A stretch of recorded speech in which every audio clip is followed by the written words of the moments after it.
Hey, welcome back to the home of original sports perspective from our couch to yours. This is your host, Jermaine Lockett, your couch writer, Raven, and today we have a special treat for you.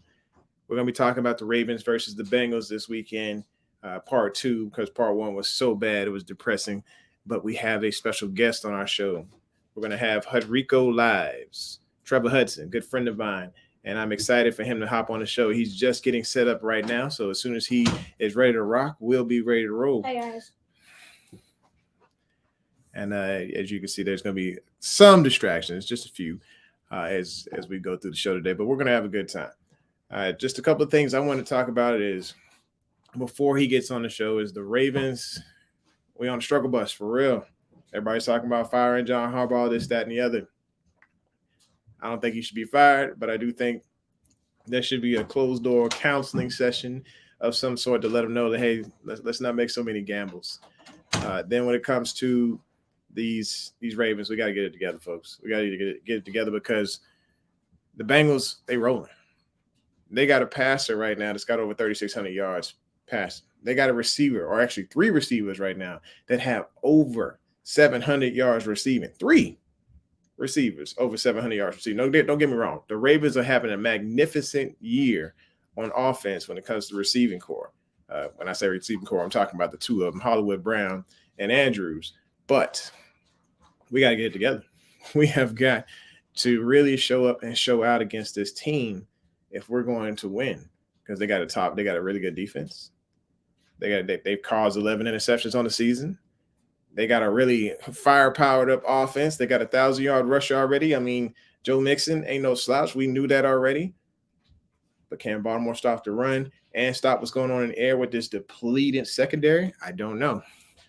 But since we are here, let's go ahead and talk this thing out. We got a couple people in the room. Lisa, what's happening? She says we got 3 games left.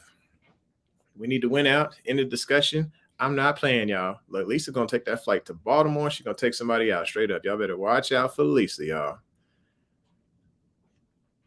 And my guy, Abdi says, hey, what's up, family? Hey, what's happening, man? How you doing? He also says Baltimore Ravens will make the playoffs, and we got to fight like a Raven. Yes, this is playoff mode right now. This is absolutely 100% a must-win, do or die, go home, because I mean, right now, nobody really wants the AFC, whether it be the AFC North or whether it be the AFC in general. It's just up in the air. Everybody's 8-6. They think just the playoffs are just going to be handed to us. No, we can't sit here and wait on somebody else to lose in order to jump in here and get these W's. Let's see what y'all got to say about that there. All right, Abdi said, he said he's going to make the playoffs. We got to get in there.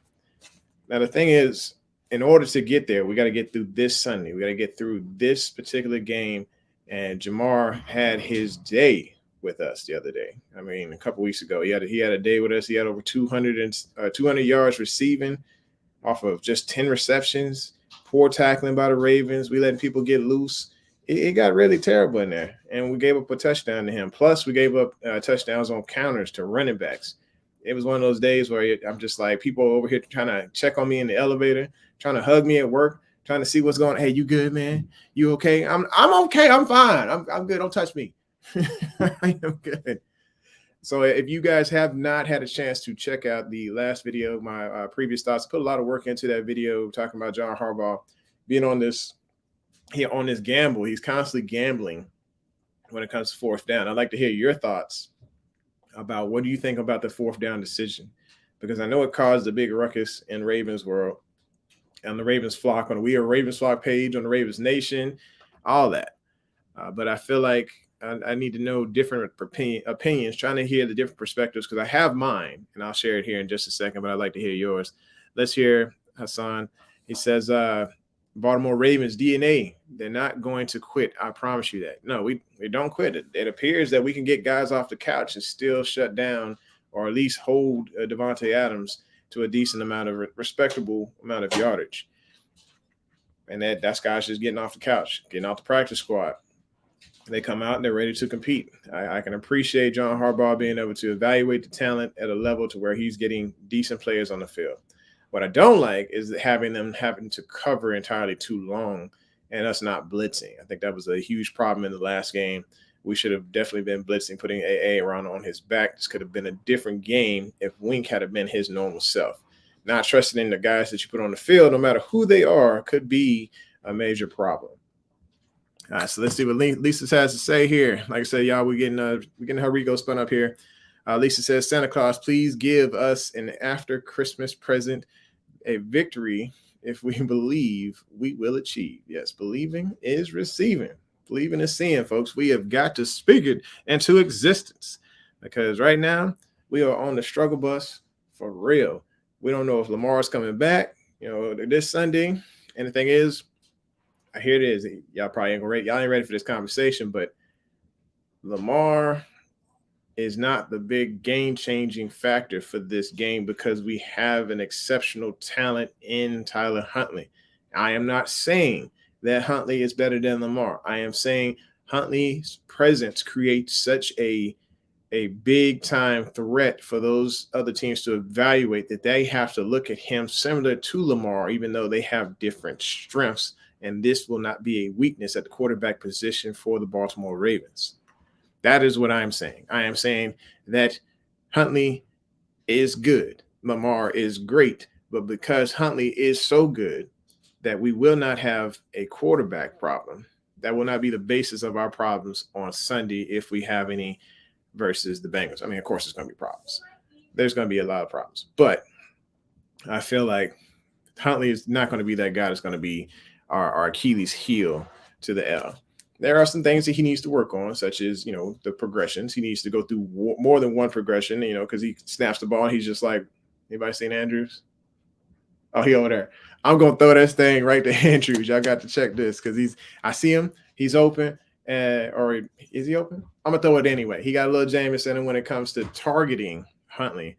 But I think, Andrews showed up big. He showed up big for the team. So thank goodness for Andrews being there for Huntley so he could show up and show out. Now, here's the other thing. I like Huntley because he's fearless on the outside. He is fearless throwing down the field deep. And that's where Bateman needs to get involved. They need to get Bateman more involved because, like I said in my last video, when Bateman is involved, he's getting above 50 yards per game. And when they're getting above 50 yards per game, that ball's being pushed. It makes it easier on the running backs. Like this year, we got to be a little bit opposite because our run game is not phenomenal. It's okay, but we need to get that passing game going to open up the run game. Here we go. Mark Andrews, 1,000 yards. Is he over the 1,000-yard yet? Mark yet? I think he is very close to getting over 1,000 yards. Let's check that stat. So Mandrews is sitting at 1,062 yards. Impressive. Way to go. This is something that hadn't happened since Michael Jackson when it comes to homegrown players. Actually, no, Michael Jackson wasn't even a homegrown player. He was a traded player. So we hadn't had a homegrown, I guess Torrey Smith. Torrey Smith actually had, I think he had over 1,000 in his career here. Let's see. But as far as records go, I think Michael Jackson does hold the Ravens single season receiving record. All right. Abdi says Lamar Jackson will start the game and he's going to be in beast mode.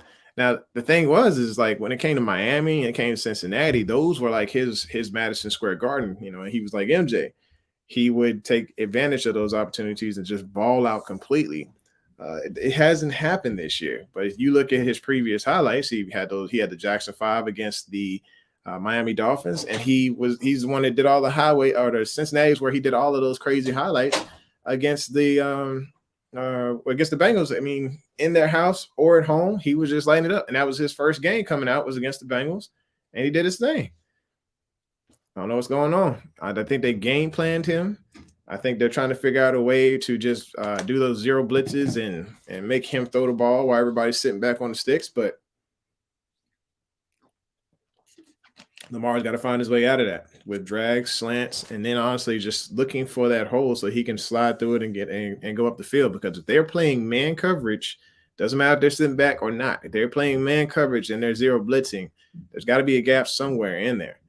I think there's at least 4 holes in every single defense, every single play, because there's a total of 15 holes and there's 11 players, and only 11 players going to be able to clog those holes. That means there's four holes to get through, whether it be down the field or whether it be running the ball through those gaps. You got to be able to get there. If you're wondering what I'm talking about, there's a couple of books out there. I'll have to recommend them to you a little bit later. I think one of them is called What's Open. But yeah, when you look down the field or look at every single play, there should be at least 4 holes, whether it be gaps on the line, whether it be in the flats, in the middle of the field, outside, whatever. There are always going to be 4 gaps on the field that just can't be covered by the defense. But you have to be smart enough to hide those. And as defense coordinators, you have to be smart enough to fill those holes and disguise them to where nobody can see them. Let's see. Let me see who my guy Hudson is. Give me just a couple seconds here.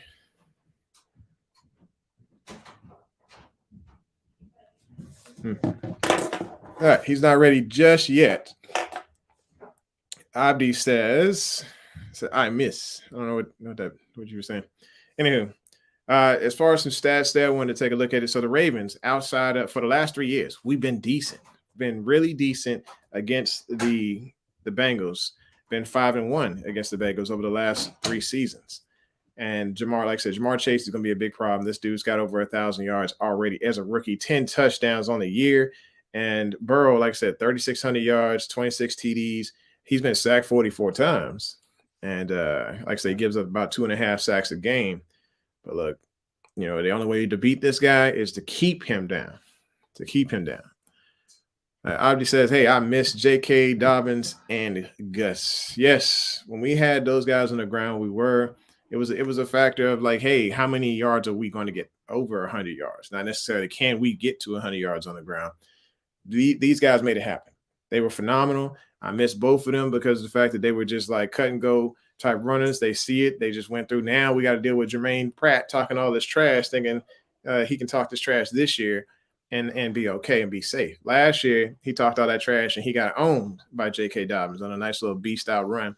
Came through the gap, saw Jermaine Pratt, gave him the juke, went upfield, did his thing. Let's see. My guy T. Huddy or Trevor is still trying to get things set up right now, but we can still talk it out. You got any other questions? But meanwhile, I'll just go through a couple more stats. Joe Mixon, Joe Mixon's put up about 12 touchdowns. 12 touchdowns with 1,094 yards on the year. I mean, like I said, not a slouch. This is one of those guys that we got to have all guys on deck. We might have to put, the good 7 in the box because I know we put 8 Jamars on the island with somebody. We don't need that. We might have to, gamble a bit. Might have to see what's good on first and second down, and then see if we can go ahead and double Jamar Chase on third. But Mixon is going to be a factor, and that's going to be huge when it comes to the play action. We cannot get caught slipping on play action because Joe Burrow will light us over top of the head with his big arm. And what's crazy is, like, I'm going to be honest with you, I'm a huge LSU fan. So this is a heartbreaker to see 2 of my favorite players from LSU in the other side of the AFC North. It's heartbreaking because I'm like, man, I love to root for these guys, but I can't root for them. Or maybe I should root for them any other day except for, when we play them. But either way, I'm still on the Ravens side of the house here rooting for Baltimore. Lisa says, Cincy, Los Angeles, and the Steelers will lose. The defense will not mess around. Just saying. But somebody need to talk to Wink because last week he was very conservative against a gunslinger, and the last thing we need is another conservative game against a gunslinger because the more time you give a quarterback to throw who throws like that, he's going to find your holes in your pockets. He's going to find the pockets in the defense, and he is going to be able to just completely light us up because Jamar Chase is not the only problem on this team. You got Tyler Boyd, and you got a dude named Higgins over there who will light this team up because they ball. They know how to ball, and wide receivers are phenomenal. I mean, even when A.J. Green wasn't balling, I believe Boyd was the one balling for that team. And those quarterbacks just they have good chemistry. They're a good wide receiver coach, and they got good chemistry over there with those wide receivers. So this is going to be something. It's going to be very much a challenge for us. Give me just a second here. So Hudson, he is still he's still working on getting connected, but he is coming out. He's coming. He's telling me he's not gonna let me down, like Clayton, like Mark Clayton let me down. I'm gonna just go ahead and give you the back history on that. So Mark Clayton and I was supposed to hook up for an interview, and he was talking a good game. It sounded like he was going to be there. He was excited about the opportunity, and he just he flaked out the first time. So I was a little down. I was like, all right, cool. Whatever happened was whatever. He got caught up with family. We all seem to get caught up with family a bit. But then the second time came around, and I was like, okay, well, let's do it at this particular time. He said, bet. And after 3 p.m. that time frame, he did not hook up. Then he gives me his cell phone number and says, hey, man, I'll be there. I'm going to be there. But then, like I said, he started feeling like, that father that you were looking for, like to come visit when he said he was going to come, and you just sitting on the curb just waiting. And he didn't show up. So, hey, Jimmy Dean, what's going on, man? Hey, so it's going to be my friend Hudrico. Hudrico is a military veteran. I think he's an ROTC instructor now over in Vegas, and just a phenomenal motivator. I don't know if you ever heard of the show Hudrico Live, but he is just one of those guys. He's a philosopher. He's a motivator. He is a life coach. He just is great with he's a great television personality. Honestly, I think he should have his own for real television show. He's got Hudrico Live. So if y'all want to subscribe and like his show, I think that's going to help him out big time. All right, hang on. Let me just hit him up.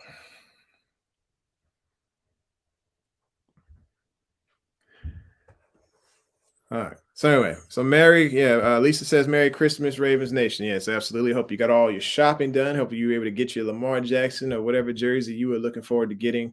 I think I got a couple of Ravens things, but I can't get too much more because this room is already filled with Ravens stuff, and maybe I'll show that to y'all sometime. Let's see. Jimmy says former Ravens Mark Clayton. He was on Coach Evans' channel. Yeah, I think. I don't remember him actually being on Evans' channel, but that's cool. But yeah, I was trying to get him on the Couch Rider Report, but like I said, he flaked out on me. And like I said, he's just a busy guy. He is a busy guy, and but at the same time, like when you commit to something, commit to it. Don't flake out on me, But I'm glad he was able to get on Coach Evans' show. At least he showed up for somebody, just like sometimes with the Ravens receivers, sometimes they just don't show up. But anyway, I like to throw a little shade every here and there, just throw some shade. Anywho, but now we're still going back through these Bengals here. Like we're still waiting on Hudson. He's still trying to get everything set up. So the Bengals, they put up about 26.4 points per game. And that could be a big issue because Baltimore hasn't been putting up the points that they were putting up. I want to say since the Chargers, we really haven't put up a big solid amount of points that we used to put up. We think we've been making these magnificent comebacks. And I think it was a great scoring game last week, but ultimately, we just have not been putting up the points that we need to put up. Jimmy Dean, you telling me he was on Mark Clayton's show? Oh, excuse me, he was on Evan's show a couple of days ago. So he flaked out on me and then gave this dude an opportunity. Yeah, you know what? I ain't finna trip. I'm gonna be cool. I'm gonna be all right. Look, man, I'm about to go ahead and grab me a drink. No, I'm kidding. But yeah, it's good on him. Like I said, as long as he was able to make some time for somebody, because obviously, he couldn't make the time for me, so I'm a little ticked off about that.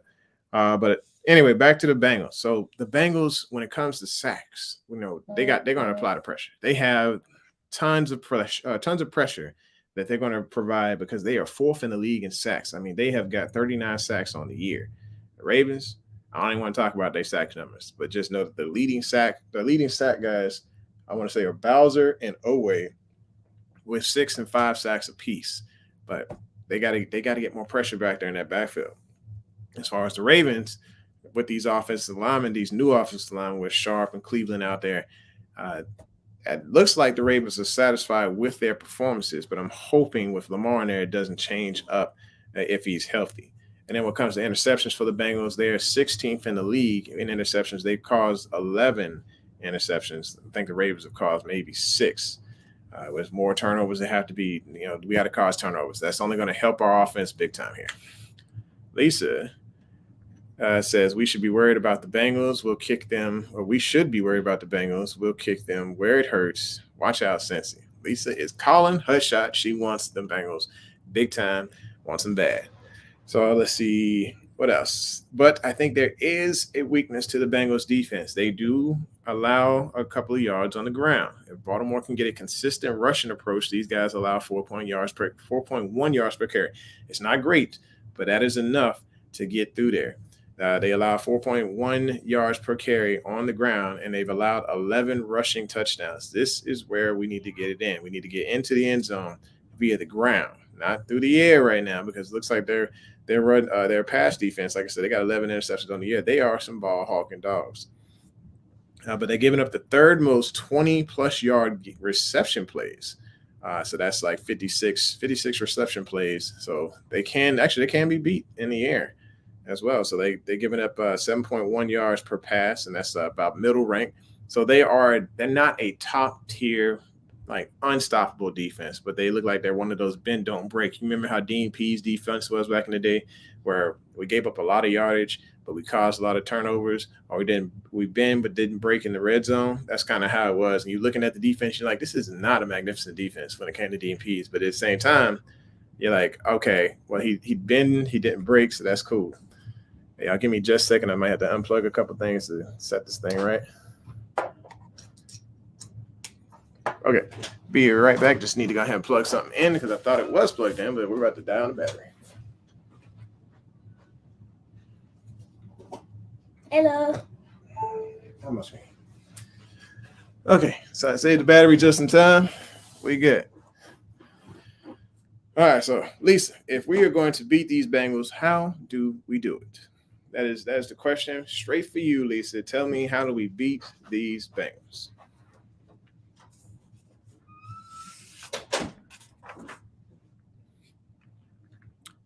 All right, so Jimmy, you got any thoughts on that too? We can just get both of y'all on there, man. Hudrico says, I'm here. Computer's updating. And so he's going to be here shortly. And we'll still just continue to go in on some of these stats here.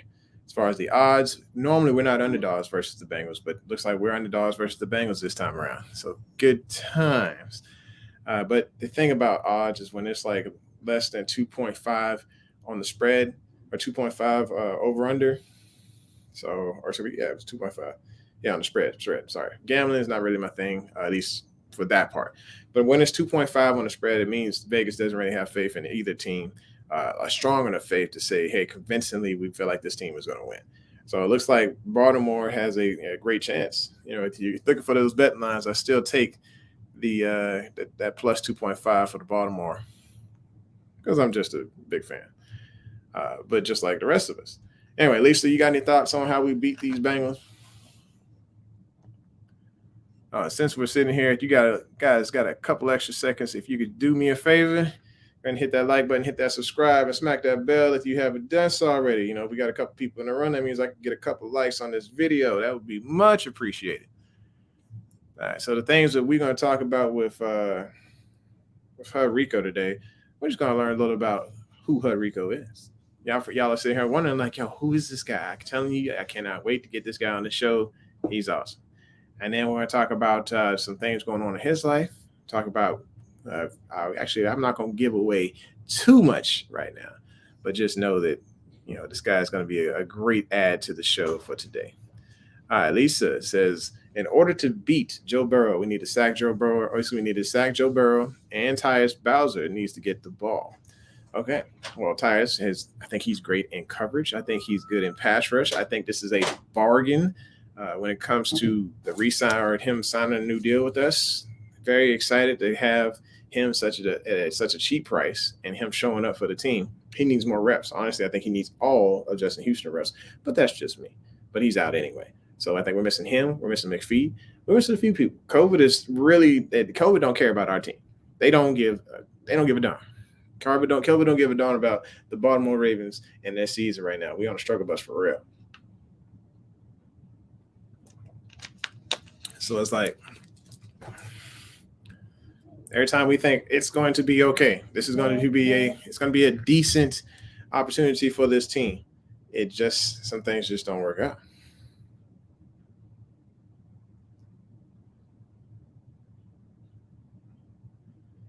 Sorry, folks, just hitting up our guest. He's still trying to get into the room here.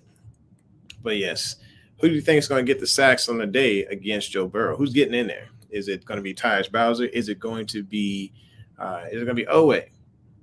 Is one of our interior pass rushers going to get in there first? Is it going to be Matabike? Who's getting in there? Is it going to be Tony Jefferson? Because I know we used to send Tony on blitzes. And we got Tony Jefferson back. So this is a good thing. I'm curious to see, like, this is one of the smartest Ravens players that we've had.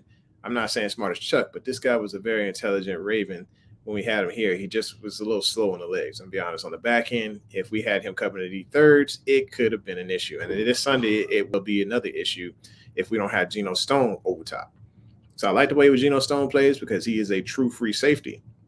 Tony is another strong safety. So the more we have Tony in there, it's going to help because he's down in the box. He can make those tackles. He can tackle Joe Mixon, and that's going to help us out a lot because he brings all that knowledge, that experience, that previous experience with the Ravens. He brings all that to our huddle, and I think it's going to help the team out a great deal. But yes, having Tony Jefferson back is phenomenal. Let me go through a couple of these things here. Since by the time we get Hudson started, we will be starting a little short on time. But let's talk about these predictions. Tell me about you. What are your predictions? And we'll just go ahead and make those the predictions of the day. Because I think, my predictions, they're getting a little old, but I feel like this, I say this every single week, that, hey, this is the week. This is the week Rashad Bateman gets his touchdown. But last week, I think the guy only had one reception for 5 yards. Baltimore has to find a way to get this dude involved, and it's driving me up the wall.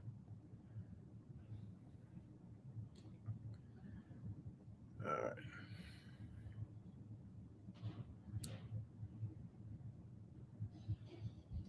But yeah, I mean, when you see a guy that's explosive as Rashad Bateman, he's only getting 5 yards receiving. That is a game planning issue. They need to find ways to get this dude involved. But let's go back to these predictions. We have from Jimmy Dean. Jimmy says Ravens win by 2 scores. By 2 scores. Okay, so there is some merit to that. I feel like there's some background to that, and I'd like to hear it. But I'll give you mine, and it's because of the way that these Bengals have been playing lately. And I'm not saying that the rest of the league is just better than us, but they have not really put up phenomenal games back to back against. I mean, they played Denver, and we beat Denver, handily, pretty good, right?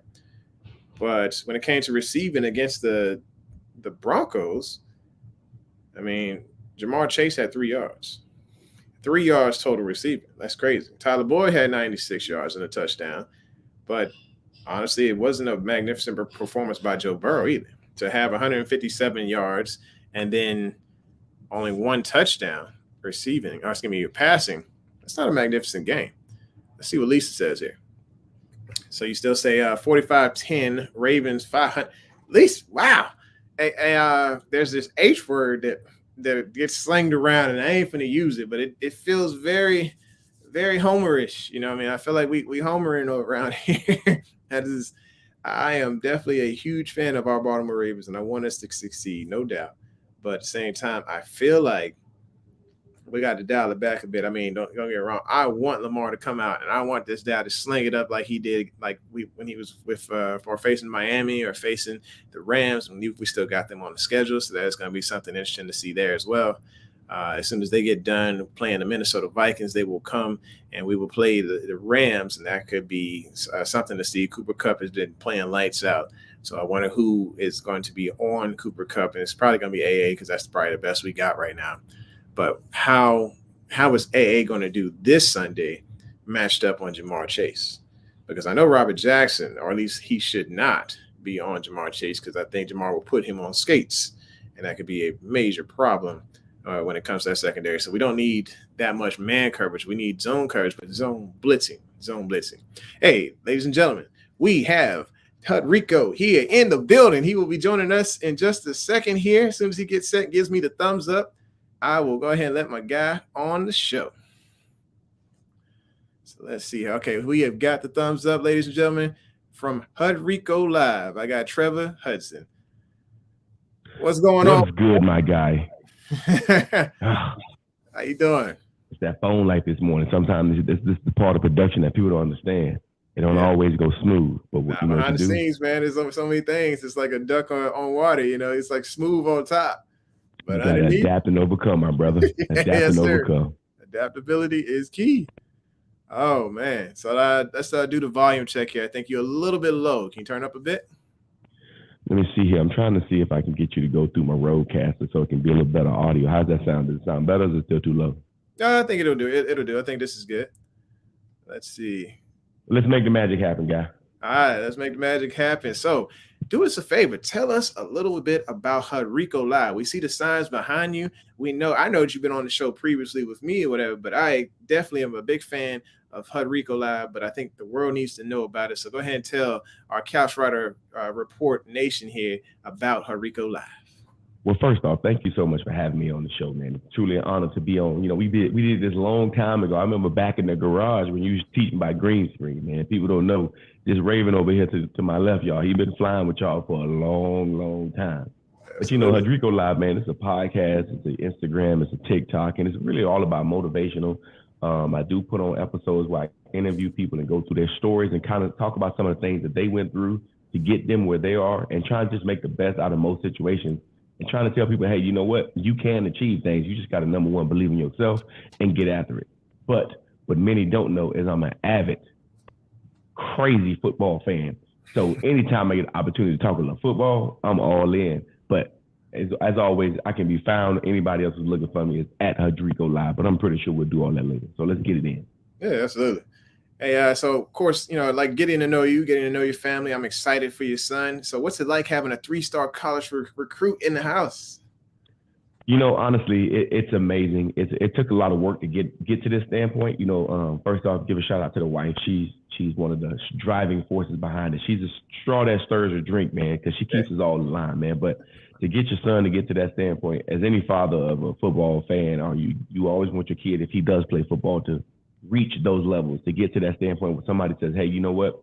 You're good enough to play at our university. So when Stanford offered him this offer, it was truly amazing. And to be honest with you, when I saw that bill that I didn't have to pay, oh man, I was all in, like I was in there like, yeah. Yes, sir. So he had offers from other colleges too. What other colleges were there? He had about 7 offers. He had UCLA, Air Force, Arizona, Reno, Nevada, Central Florida, and who was the other one?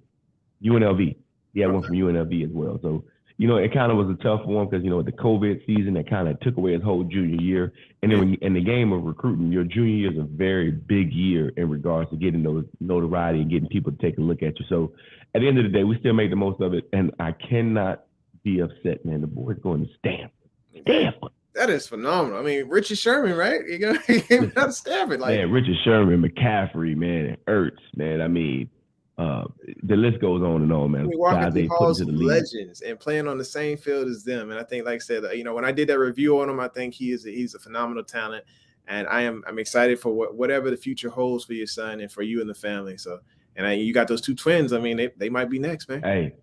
Coming up next, man. Listen, the show don't end. We just get new characters. You know what I mean? Absolutely. We just keep it rolling, baby. We just keep the thing going. That's what's up, man. All right, so I gotta let the cat out of the bag. So all of us Ravens fans here, we not too big on Tom Brady, but we have a Tampa Bay fan in the house here. So how do you feel about Tom Brady, sir? First off, I don't understand why such a great organization like the Ravens wouldn't like greatness. I thought great and great went together. Here's something. I'm gang, man. And what I mean by this is, so let me make sure I let this be known. This isn't a brand new Tom Brady relationship. I've been with Tampa Bay. I went through a lot of losing. I went through a lot of tough seasons, man. The Josh Freemans and the Jeff Garcias. And I went through a lot to get to this. We know the pain. We've had our Kyle Bowlers, our Joe Flaccos, our Dilfers. I mean, we've had. So you understand. You understand the struggle. But now that we got the GOAT, how can I do nothing but love the guy? I mean, he's a competitor. He gets after it. He makes the people around him better, and he finds a way. He finds a way to win football games. And my man, when you're doing that, oh yeah, I'm all in. So I'll be honest with you. Like, go to this. For years, I could not stand Tom Brady, and don't get me wrong, like I still got it's still a little bit of hate when he gets brought up, whatever. But like I gotta respect this guy's diet. I gotta respect his ability to continue to persevere through age. The time is undefeated, and he is obviously holding off time like crazy. I thought for sure Brett Favre was like the pinnacle. Once he hit 41, I was like, all right, and then you saw him just completely fall off a cliff. You saw the dive. Yeah. Honestly, I really did. To be truly, when we first got Tom Brady, it was exciting, but then I was kind of like, what are you getting out of a quarterback at that age? What are you getting out of somebody who's been around the block that many times? But it makes no sense. Him and Father Time must have a deal going on. I just don't want to know when that deal runs out. Hopefully in about 3 more years, so we can maybe get 1 or 2 more championships in Tampa, and then it can run out all it wants. Oh my goodness! So Lisa has something for us here. She says, "Tom Brady creates too much drama in my book." Ooh. So what are your thoughts on this week or in that drama?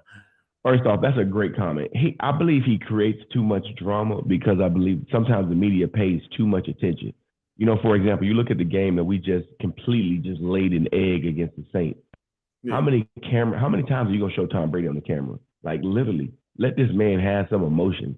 So we upset if he wants to win. We upset because he gets frustrated. Now I'm not saying, look, let's have a moment of silence for the Microsoft Surface that had to die in Tom Brady's frustration. Okay, thank you for the Microsoft Surface. But at the end of the day, he does create a lot of drama, but you got to think about it like this. The drama he creates is outweighed by the success that he brings. And it's evident. You look around, you look at what he does and the programs that he's only been in 2 franchises, but you look at what happens in these 2 franchises. Now everybody's saying, well, look, the Patriots are back because they're winning games. Let me tell you something. The Patriots on a good streak. As you can see, it came to an end. And I'm telling you right now, you heard it here, Ravens Nation. That Patriot won't fly very far in the playoffs. If they get in there, first round, 1 and done. Telling you that. Write it down, take a picture. I think Belichick, he can only go so far with his intelligence in that Josh McDaniels offense. I think as people start to figure it out, like, hey, it's very much West Coast. It's not very going to be deep down the field shots. It's just not happening. That's not the way. Even when Brady was there, it just didn't happen until the game was on the line and he was forced to throw in those situations. But now he's in Tampa Bay and he's got those targets, and now he can just sling it all he wants down there because he's got the 50-50 balls that he can just throw up to Evans. And then Brown's coming back, Gronk's there. They got every weapon possible down there. The thing about Brady, or actually any competitive wide receiver or quarterback or like that, they come with an attitude. It's just what comes with the territory. Look at guys like Marcus Mariota, very humble, very nice guy, competitor, but not on a great level. And it's because he didn't have that attitude that came with it. Antonio Brown is crazy as all get out, but is one heck of a competitor. I call it the Vicky Mendoza scale from How I Met Your Mother. Hotness crazy scale like that, because you have to have a certain amount of hotness, which is that athletic talent, with the craziness, whatever. You go key a car, you score 3 touchdowns a game. What's funny though, if you think about it, man, and not to get all too deep into it, but these high caliber athletes, these athletes that are at this level, my man, they've been doing this for a while. Yep. And this is like the lifestyle that they know. They're literally like the modern day Vikings, man. That's how they roll. That's how they roll, man. They get after it and they live in this fast paced life where alpha males are dominant. You have to be. You can't tell me you're going to be the best receiver in the league and you're saying, hey, hello, Mr. DB. You know what? You go for it. You take that ball. Yep. You have to have a bit of aggressiveness. And Tom Brady just has it. It's amazing because athletically, he's an athlete who's not athletic. How that? I don't even understand how you put those two together, because he can throw a football better than a lot. Yep. But if you ask him to run 10 yards, as you can see, like Cam Jordan's strip. Don't get me started on that part. Hey, I've seen him run live. When he was down in Houston, I saw him run live, and the whole audience, I thought we was in Foxborough, because the audience lit up. This dude ran for 15 yards, and it was slow as all get out, but nobody could be found. I was just like, what just happened here? And you just hear Brady chants going off the charts. I'm like, what is happening? My wife's going nuts because she's a huge Tom Brady fan. I'm sorry, I got to break to y'all too. That's just who she is, you know. Listen, when a man finds a wife, he finds a gift. I mean, the boy's blessed. So if she likes Tom Brady, she's already headed in the right direction. I'm just saying. You know my wife, she's a terrible gloater, man. Sitting here for that year, I think it was on the 5th ring. She was brushing her teeth in the mirror, holding her, like we got the his and her sinks. She's doing this to me as she's brushing her teeth with the other hand every day for like at least a month or two to let me know that they got 5 rings. I just like, terrible, Listen, terrible winner. Terrible winner. Hygiene and sports intelligence. Come on, man. You hit the jackpot. No, it's just trips me out, man. And then she's like crazy about Gronk. And you know, she won't let me live it down because if you look at the Cash Rider Report website a couple of years back, she wrote an article predicting that Gronk would come back healthy and win the Super Bowl. And they did that year. And I never heard the end of it. It was just terrible. Absolutely terrible. You shouldn't hear the end of it. She's an intelligent woman. I love what she's got going on, man. Listen, we need to get her one of these, man. We need to get her one of these jerseys. We need to get her one of these jerseys, man, so she can go ahead and represent. You know, this is Super Bowl jersey from last year. Some of the Ravens, y'all don't know nothing about in a while. Just saying, no shots fired, but just being honest. Fire shots at Ravens Nation. They're gonna come in here after you. Come on, Ravens. What you got for me, man? Let's talk a little Ravens, man. What's up, man? Let's talk about these birds. Well, yeah, I was about to ask you, man. Like, so what's your perspective on the Ravens this season? Like, what's going on? The Ravens are bipolar. That is the best word that I can use to describe the Ravens. They're bipolar. They're one game you see the Ravens play and be like, you know what? This team can do it. This team really has put it together. They hit on Bateman. You know, Hollywood, there'll be one of the games where he's catching the ball. You know, Andrew, you look at Lamar when he wants to do what he's supposed to, the defense is flying around. You'll say, man, this Ravens team can be great. And then the next week, you'll say, this Ravens team won't win another football game. Yeah. Listen, the inconsistencies that they have dealt with has just been truly amazing. Unfortunately, injuries have been a big part of it. I mean, you guys are losing people left and right. And it's a nature and a part of the business. So it's part of it. You can't really say, well, it's because we got injured. Everybody's getting injured.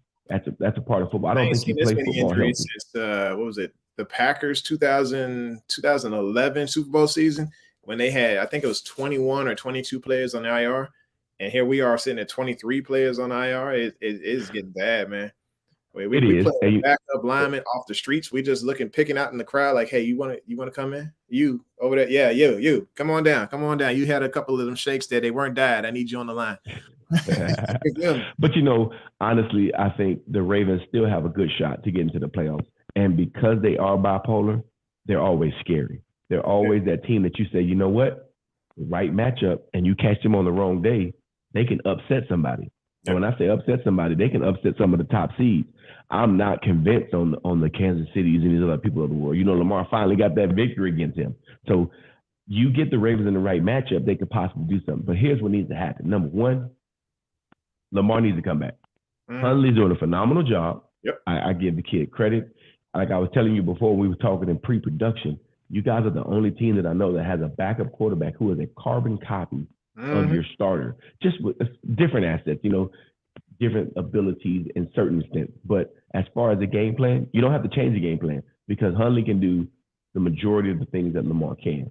Now, when Lamar gets back, Lamar has to find a way to get the ball downfield. He has to find a way to get the ball out of his hands, and he has to find a way to establish a run game. You guys, not with the quarterback. Come on, man. The NFL is not for long for a reason. You can't keep doing the same tricks and think everybody's going to keep falling for them. So when they make those adjustments, I think it's going to be huge keys for them. And defensively, losing the stalwarts like Calais Campbell is definitely going to hurt. But you guys still have a very solid and aggressive defense that gets after people. So you guys have a chance. And when you got a chance, let me tell you something. You can always get it in. Yeah, it's just I'm tired of them playing hero ball. Like we constantly were making these comebacks, constantly trying to make the comeback. We made the comeback against the Dolphins. We lost that one. We try to make a comeback against the Steelers. Bad coaching. Try to make the comeback against the Green Bay Packers. Once again, bad coaching. It is just like it's constantly like why are we in these situations if we're playing aggressive like this to work this ball all the way down the field to make these comebacks? How come we can't start out like that? You know, how come we can't start out in that same fashion of getting the ball down to our big playmakers? Like Rashad Bateman should have had like more catches in the last game. He had 1 catch, 5 yards. Against the Steelers, he had 1 target, no catch. But then all of a sudden there's games he blows up in, like against Cleveland. He goes over 100 yards. Him and Mark Andrews, they both go over 100 yards that game. But yet the next game, you don't even go back to him and put him in your game plan. It has to be a purposeful way to get this X receiver, because we have never had one, at least for a rookie wise, to come in and do things for us. Like I don't even understand what we do here. Let's see. There's a couple people that have some comments. Let's go back just for a second here. Go ahead, talk to me. Lisa, she goes back to the happy wife, happy life. Guys, they're queen. Okay, Lisa, but hey, look, I'm gonna need you to go ahead, at least come over here and calm her down with this Tom Brady-ness over here. I disagree. I disagree. Lisa, you are correct. You know what, Lisa, you own to something. Don't correct her. She is the queen of that castle, and if she wants to talk Tom Brady, I'm here for it. I'm all in for it. This woman here, like, and then if you get her in the room with my stepfather, it is a full-on World War III, because he is like, he's a Dallas Cowboys fan. Oh. And so they fire back and forth with each other. So he takes every under the belt shot against the Pats ever, about the ring, Spygate, all that stuff. And like, he brings it all up to the front table, and Tawny gets flabbergasted, gets mad. You can see her just bowling over, looking for something hot to say. It is I should videotape that. That should be quality primetime TV there. It is crazy, man. So let's see here. Let's go over here to the next comment. So Bless Brian just popped in. So what's happening, man? He's one of our loyal couch writers, so I appreciate him coming through. He says, let's go Ravens. Let's beat the Bengals, get the first place back. Everybody's 8-6 right now. Everybody. I don't know. If you look up half the records in the AFC, I think what they say, 27 teams are still eligible for playoff contention right now. Listen, you guys are smack dab in the middle of I don't want the championship conference. I don't want it, because you got a bunch of teams who refuse to kind of put a chokehold on what's going on. Yep. Now, can you guys beat the Bengals? Can you? Yes. Will you? That's left to be determined, because just like you guys are hot and cold, the Bengals somehow have an offense out of nowhere. And I've been around a long time. I don't remember many years of Bengals being good. They had a couple years of Marvin Lewis when they had some runs, Chad Ochocinco and Carlton Palmer. This new Bengals team, they have something put together, but I don't think they have enough experience to take down a seasoned Ravens team this late in the season, because football changes now. Now this is what you call playoff football. This is what you call championship football. This is what you start leaning on those veterans to get it done. I see the Ravens actually winning this game, and I don't like to give scores, but I'm going to give you one. I got the Ravens winning the game 31-17, because this is what the Ravens are, hot and cold. And I think this is the week they put it down and they say, hey, we have to be hot, and they have to go after it, because they just left their coach out on the limb. When he took the chance saying, hey, what do y'all want to do? They said they want to go for it, and didn't get it. But I got the Ravens winning. And I'm not just saying this for y'all Raven folks, so y'all can be like, oh, we like it. No, I call it how I see it. But I really feel like I see y'all winning this game, 31-17, and the return of Lamar. And then the media being the media that it is, they're going to make a frenzy. Oh, the Ravens are ready. They're primed. And we're not going to talk about what happened in a couple weeks, because the Ravens will. Yeah, man. So here we go. We got some questions here. So Lisa says, what's up with John and the 2-point conversion, guys? Lisa, here's the thing. You got to look at it like this. Aaron Rodgers is still a bad dude. Love it, like it, hate it. And you did a lot. You put a lot of energy, a lot of emotion, a lot of everything to get back into that game. You get back into that game. You get the comeback. You're at home. And you say, you know what? We don't want to go to overtime. We want to win it. I don't think the problem was going for the 2-point conversion. I believe the problem was the young quarterback and the inexperience that he showed in that moment. Mark Andrews was hot. Listen, Mark Andrews was looking like Tony Gonzalez out there last week. I don't even know who this dude was. He Absolutely. Was catching everything. And I think he made this huge safety blanket for Hundley. And Hundley was like, listen, that's who I'm going to. No matter what I do, that's where I'm going. The problem was he didn't go through his natural progressions on that 2-point play. He wanted to score, get out of there, be the hero. So I don't really have a problem with going for 2, especially in the division that you guys are in. It'd be different if you said, hey, we're down 2 games. We have to get a game to make up some ground in the standings. But and the AFC nobody wants to win, it's a chance to go ahead and go after it and get it done. Now, everybody criticizes you when you fail, but man, let's just change the narrative. Let's say Huntley rolls out. He doesn't go to Andrews. He hits Hollywood Brown in the back of the end zone wide open. Ravens win the game. What's the narrative then? Is Harbaugh a genius? That's what always happens. You never know until it happens. You have to take that chance. And what he did was he told his team, hey, I got faith in y'all. I got faith that we can get this done. So let's get after it. So that bit of faith, I believe, can pay more dividends for you guys in the long run because people want to play for people they feel has their best interest and support them. And I think this team feels like he does. I feel like I'm with you. It's just on the same side, there was 42 seconds left in the game. And I'm like, Aaron, he come down there, he sling that thing, he throwing up Hail Marys, all that stuff, whatever. He's going to get that ball down the field to kick a field goal. I feel like we were screwed either way. And I feel like John made a decision based off of a poll on a team. For me, I feel like as that leader of the team, like this is what you get paid that $9 million for. You got to make those decisions. You can't sit here and go to your team. Or like I said, I was just like in the last podcast, our last show, I was like, hey, I know my kids. If I go to them and say, hey, you want to stay up all night? Of course, I know what the answer is going to be. I know what the answer is going to be. I know it, but at the same time, I'm the one that's supposed to make that decision to put them down to bed. When it comes down to it, these athletes are competitors. They are full on like, hey, they want to get after it every single play. If you go to an athlete and they tell you that they don't want to go for the win, they need to be off the team. They need to be off the team straight up. So if me as a coach are going to my competitors and saying, hey, do y'all want to go for the win?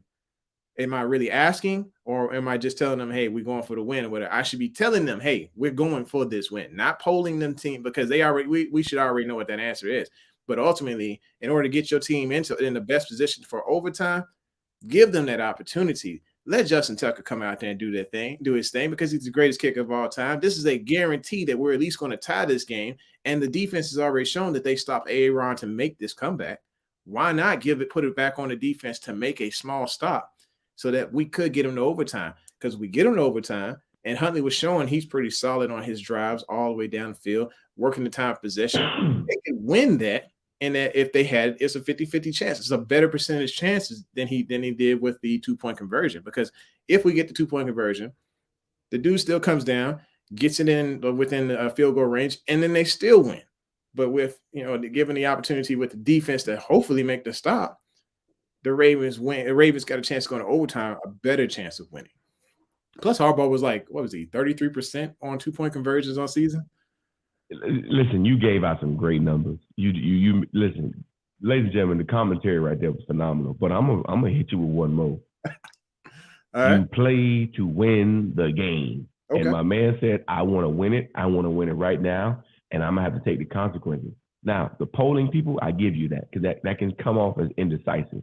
Yep. Or you can say, I'm letting you know that not only do I run this team, but I want your input in what we're doing because we're doing this together. Yep. This can form unity. I don't see how it forms division because you did get buy-in from your players. Yeah, and those guys who went in that locker room with you and we didn't get the win, guess what they can say? You know what? He gave us the best chance that we wanted to win this football game. Mm-hmm. So you can't go in there saying, oh, coach, you just made a decision and we should have did that, blah, blah, blah, blah. Yeah. So it's a 50-50. He did that same thing against the Steelers, though. Listen, he was in an entanglement, okay? He was with an entanglement on that decision, okay? He didn't know what to do. Yeah, that word is terrible. Well, like against the Steelers, he did the exact same thing. He went out. Actually, no, he did it different this time. He went and actually said, hey, we're going for 2. Against the Browns, I can't remember if he was on the fence on that one. I think he went and asked, and then this time he went and asked it again.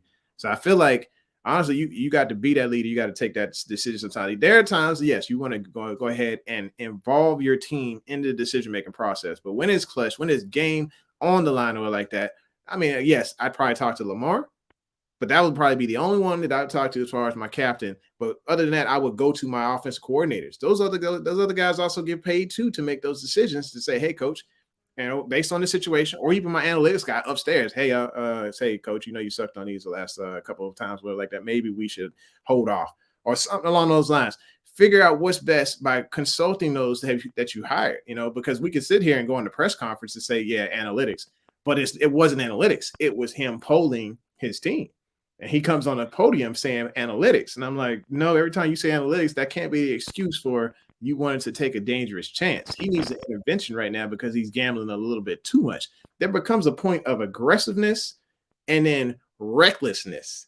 You know what I'm saying? That happens whenever you're at the casino. Like if I'm sitting here at playing blackjack or something like that, and I sit here and put in $70, that might be aggressive depending on my pockets. But you gotta take care of those situations. You gotta make the right decision. Yeah. So let's go here. We had some comments. Let's see what they were here. So we talked about 2-point conversion. Bless Brian says he's guaranteeing the W, and he's hungry. He wants to win. And let's see, Brian, we all want to win. We all want one. It's just is you gonna get one. But honestly, I do feel like it's gonna be a good week for you guys, and I do think it's gonna be a week that you guys win a game and win a game that a lot of people are gonna pick you guys to actually lose. I think when they start making predictions, people are gonna kind of say, "Oh, I don't think they're gonna do it." Blah blah blah. But you know what? I'm flying with y'all this week. I'm flying. That's what I'm talking about. So now that you're flying with us, we need to get this game plan together on defense. How do we stop Jamar Chase? You don't. We don't stop him. You don't. And here's why. Here is why. The reason why you don't stop him is because the simple fact that Jamar Chase is not the only person you have to worry about with this team. Higgins, Boyd, Mixon, like Uzma, I can't even pronounce that title. Uzama or something like that, yeah. Uzama, Hakuna Matata, whatever you want to call him, okay? The problem is Jamar Chase is going to win the one-on-one battle, but you can't roll over coverage because if you look at the numbers, Higgins has been killing people. Last week, it wasn't Higgins. It wasn't Chase. It was Boyd. They have this young receiving core that is very, very dynamic, and they get the job done. But when you talk about Chase on his own, I don't even think Cincinnati thought this boy was going to be this good. How did the Broncos hold him to I think it was under 10 yards? What happened there? Because you know what? Believe it or not, the Broncos actually have Broncos as a team, they play a very good system. They keep the ball away from you. And their defense, that rookie Surtain they got, he's done a phenomenal job coming in. And so between him and the help, you got Simmons behind him in the secondary. So their secondary as a whole, I believe they have a better secondary and they have a better schematic of what they do. They're not trying to air it out. They're trying to hand the thing off. They're trying to grind the clock out. And then Teddy Bridgewater doesn't turn the ball over. Yeah. We can't say that about all quarterbacks. Yeah. So with that being said, these people help kind of change. They affect the defensive side of the ball as well. So it's more to it, but it's definitely interesting, my brother. Yeah, I'm just like, hey, we stop him. Then we got Higgins. That's gonna be a problem. We got Boyd. Boyd had 96 yards receiving and a touchdown last week. That was the only touchdown they put up, or at least receiving touchdown that they put up. So I'm thinking like, what in the world do we need to do in order to make this Bengals team suffer? Because from what I'm seeing, like if we go into a shootout with them, that could work, because then that takes the ball out of Mixon's hands, and then we could just try to win that time possession battle by just throwing up points, throwing it to the outside to Bateman and stuff, but just slowing it down between possessions, keeping them in bounds as we go ahead and make our way down the field. Keep it out of Mixon's hands. Let me ask this question. What's that? Why has the Ravens just completely given up on running the football? Well, you got to figure we've lost every daggone running back we can imagine. I mean, we're pulling in all these old guys, and the only person with legs, or there's two people with legs. One stuck in a doghouse somewhere, and we're looking for a missing persons report because Tyson Williams hadn't been seen since the fumble in week 1. And it's like, oh my gosh, like anybody seen Tyson? He's in the same doghouse that Chris McAllister is in. We still hadn't seen him to this day. I don't know what's going on. Tyson messed up maybe 1 or 2 times, and Harbaugh lit him up in a presser saying, well, you need to go ahead and block right. You need to hold on to the ball. You need to be able to block, especially. He named everything that a running back and a special teams player is supposed to be doing and called out Tyson and said, no, he didn't do that stuff, which was crazy because we're looking at it, we're like, Tyson is the most explosive running back that we got, and they put him on the bench. Then they brought in Le'Veon Bell, who that's y'all's problem now. I don't think we even got that. We ain't got that problem no more. But the dude's legs is gone, and he's too indecisive in the backfield. He started to heat up a little bit towards the end when we dropped him, but the thing is he just wasn't rolling. Then we had Murray, who's just a battering ram, who's good for a good. I mean, he's heated up lately. He's been getting a little bit more per carry, and people were kind of scared to tackle him. But when in the beginning, we were just like, dude, this is like our 2-yard guy. We need 2 yards. We go get this guy. But then they recognized Freeman. He's actually got the wheels on, still got that speed. So I think they recognized a little bit too late that they needed to run. They needed to run the ball better on the ground with Freeman as the lead guy, and it's just tough. I mean, right now we can't do it. So here's my question to you. So with Le'Veon, okay, once again, gang, he's in Tampa, he's the best free agent running back ever. So I believe with Freeman, you guys do have something, but I just don't think he has the legs to carry the longevity of it. But I think y'all need to come up with a nice formula between him and Murray to get something going. Kind of that old school thunder and lightning type deal. Yep. To find some type of mix. I think they had that Sunday. I think I've seen it better Sunday. They did. That was probably one of the better opportunities I've seen them do it. But another thing is, you guys don't really use the running backs in the passing game at all. Nope. Like, literally. I believe everything you guys put on your quarterbacks, you don't have true throwers of the football, but yet you're asking them to do true throws of the football type activity. Now, I'm not telling you that Lamar or Huntley can't throw, because I believe they're more efficient at passing the ball than people give them credit for. But they have to find a way to get the job done in the whole schematic. Like, I think y'all need a new offensive coordinator. That's basically what you need. Yeah. Whoever's calling the plays now, the Lamar trick game, run around, make magic happen. Yeah, that's not happening no more. Lamar's getting smacked. It's the Greg Roman. It's the Greg Roman approach. Now, don't get me wrong. I've been studying on this for years about what he puts into this offense. So he has been looking up different schemes as far as the air raid and looking into the entire Navy scheme from college. And he has implemented that, and it worked well for Colin Kaepernick until he left. Then once he left, Colin Kaepernick's game went to trash. Then it came with Tyrod Taylor and the Buffalo Bills. He went and he had a really good scheme going there. It's just Rex Ryan used him as his scapegoat. He got fired on a night that he put up 37 points as an offense. And then all of a sudden you see Tyrod Taylor's game just go completely to trash. Then in Baltimore, you can see like, all right, well, he has to have the players in order to make this scheme work right. And without those running backs, without J.K. Dobbins, without Gus Edwards, without Justice Hill, without the phenomenal backs that we needed to be able to run this scheme, it has completely been a problem, at least until Freeman has come along. Now that they recognize, hey, that we can actually make this work, they need to do a little bit more mesh point and let Lamar get back to doing what he does. Because whereas Lamar's been running, but it's been scrambling.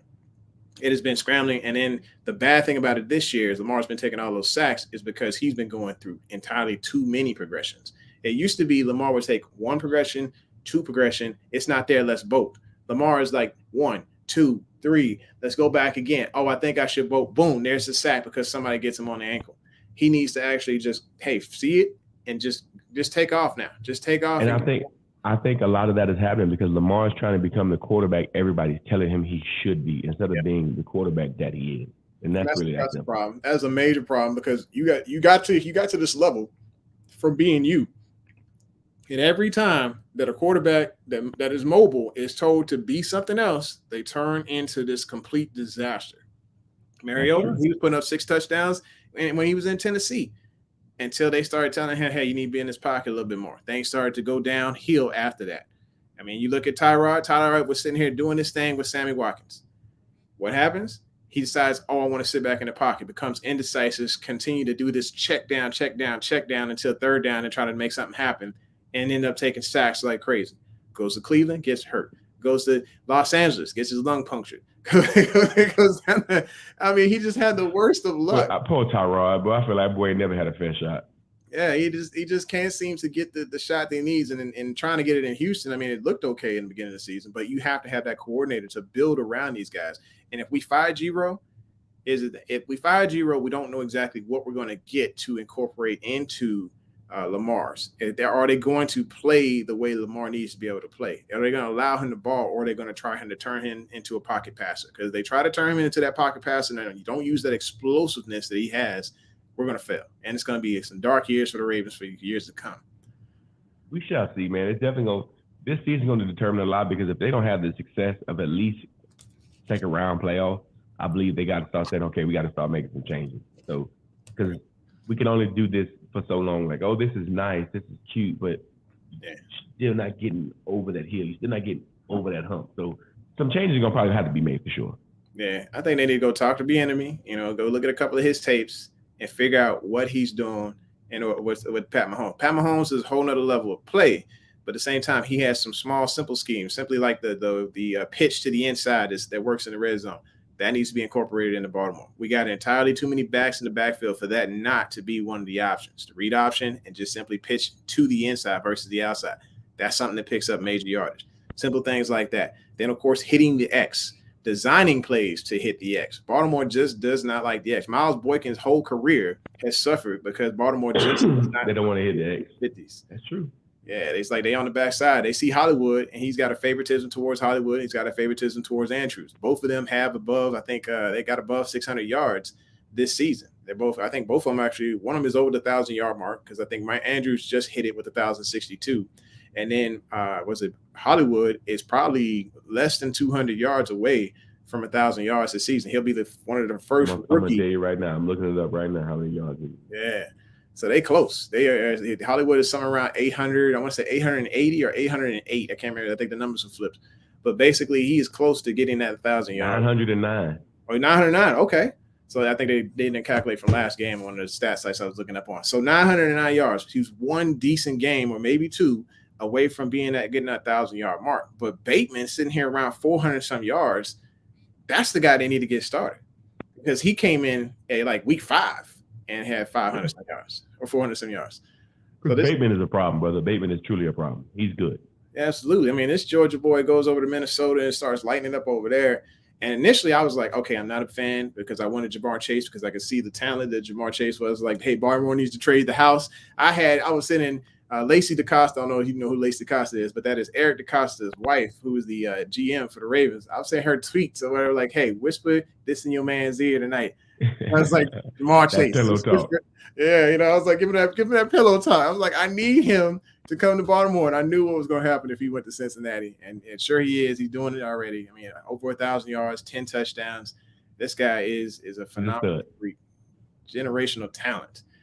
And like I said, we just got to figure out how to stop him. I mean, Davante Adams, I think we had a zone to where it was like he was getting triple stacked on the zone. It was crazy because I think you could see one corner, and behind that corner was another corner or safety. And then behind that corner was somebody playing half the field for Davante Adams. I don't know if we need to do that because obviously, you saw what happened Sunday. It just did not – it worked okay. He still got his a little bit. But, I mean, I don't know if we need to do that for Jamar because it leaves entirely too much open on the other side because those guys are explosive threats as well. But, like, what do we do to stop this guy? It's going to be tough, but I still think y'all find a way, man. I think y'all win the game. Definitely. Yeah. And then, of course, let's see. What else we got here? Some comments. Let's see. Hollywood, the GOAT, Brown. Okay, he's just a fan. Yeah, he is a GOAT. He got hooves for hands.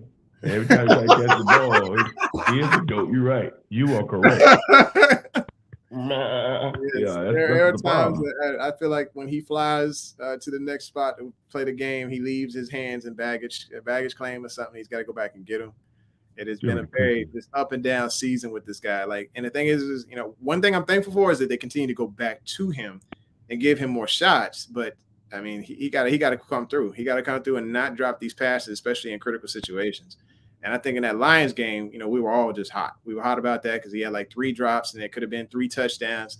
And he just wasn't there. I don't know. Mentally, he was not in that game. In the Miami game, tons of drops, and the team fumbles when we needed it most. That wasn't on him. That was on Watkins. But like, I feel like there's since Bateman has come back, they have been trying to figure out who they are, his identity on offense, because these guys, 2 of them are made slot guys. Like, they are full-on beastly slot guys, and they're trying to figure out who fits that slot the best. Oh, we got some more. All 22s here. Hey, so I don't know if you know about All 22, but All 22 they do cut-ups every single, almost every day. Do cut-ups of film, and he goes and breaks it down of all the Ravens games. Like, what's going on with just about every single position. I mean, he can break it down like no other. But he is a phenomenal breakdown guy. He says, going to be a tough game regardless of if Lamar's healthy or not. First time I could catch a live stream. Great stuff, man. I appreciate this dude coming through. Like, so he got about 6,000-7,000 followers, just doing it big over there. But he has a ton of fun. He does some live streams on Saturday nights for Ravens games against any team that we happen to play. And it's just an enjoyable to watch this guy. What are your thoughts on his thoughts here? I definitely think it's going to be a tough game, but honestly, this is where that whole bipolar Dr. Jekyll, Mrs. Hyde of the Ravens show up. I believe after a heartbreaking loss, and the team feeling like the team lost, not a decision loss. I believe the Ravens come back guns blazing, man. It's either that. Listen, it's two sides of the equation. Either you're gonna have the good Ravens, or the Ravens are gonna completely lay an egg. But I don't see them laying an egg. Hopefully Lamar does come back this week, and if he does, I really do see y'all winning big, man. And this is coming from a non-Ravens fan. I just really feel like looking at football and the way you guys get after it, I think it's gonna be a good week for y'all. And see, the thing about Baltimore's, Baltimore's late stretch, the last, I want to say 4 seasons, we've played teams that they were under 500 on the records.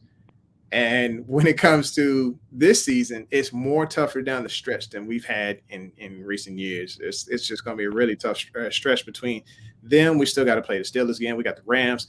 I mean, it's a really tough stretch with the Bengals as well. So I'm a little worried. Don't get me wrong, I'm worried. I think Lamar is going to come out, and I think this is going to be his Madison Square Garden again, to be honest. I feel like, Madison Square Garden for Lamar is definitely Cincinnati. 17. Yeah. Yeah, I think that's going to be definitely the score prediction.